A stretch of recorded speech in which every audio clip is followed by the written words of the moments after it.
Assalamualaikum warahmatullahi wabarakatuh. Perkenalkan, nama saya Albis Raditya Suslo dari kelas 11-7 nomor absen 5. Jadi kali ini saya akan menjelaskan peninggalan-peninggalan pada masa pemerintahan Dendles dan masa pemerintahan Thomas Stamford Raffles. Yang pertama, peninggalan masa Herman Willem Dendles adalah seorang gubernur jenderal Hindia Belanda yang ke-36. Ia memerintah antara tahun 1808 sampai 1811.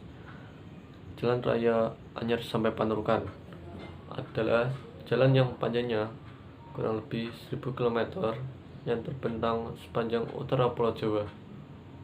Dari Anyar sampai Panurukan dibangun pada masa pemerintahan Dendles. Pada tiap-tiap 4,5 km didirikan pos sebagai tempat berhentian dan penghubung pengiriman surat-surat.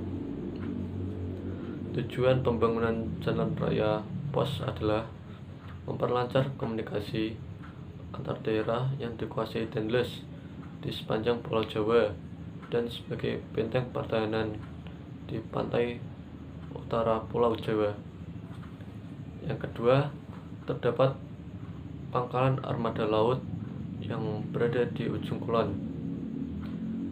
Pekerjaan pertama Dendles adalah membuat pangkalan angkatan laut di ujung kulon.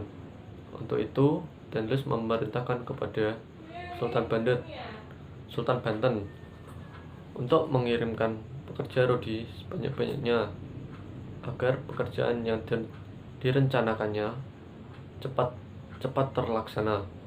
Akan tetapi, karena daerahnya berawa-rawa, banyak pekerja yang mati terkena penyakit malaria, sehingga banyak di antara mereka yang melarikan diri.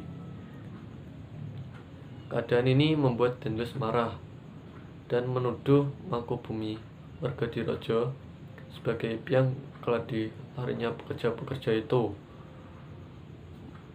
Melalui utusan Sultan yang datang ke Batavia, Dendles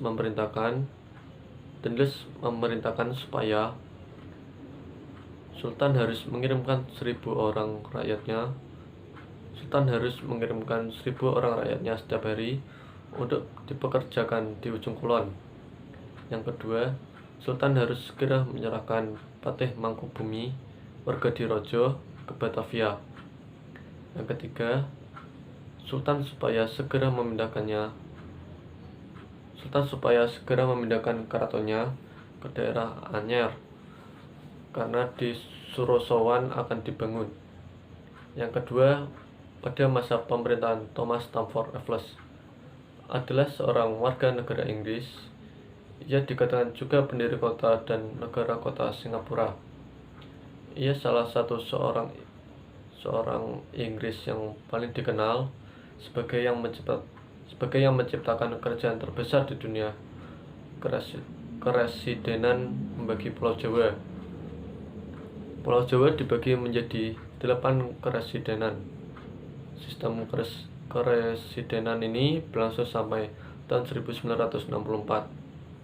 Mengubah sistem pemerintahan yang semula dilakukan oleh penguasa pribumi menjadi sistem pemerintahan kolonial yang bercorak barat bupati-bupati atau penguasa pribumi dilepaskan kedudukannya yang mereka peroleh secara turun-temurun.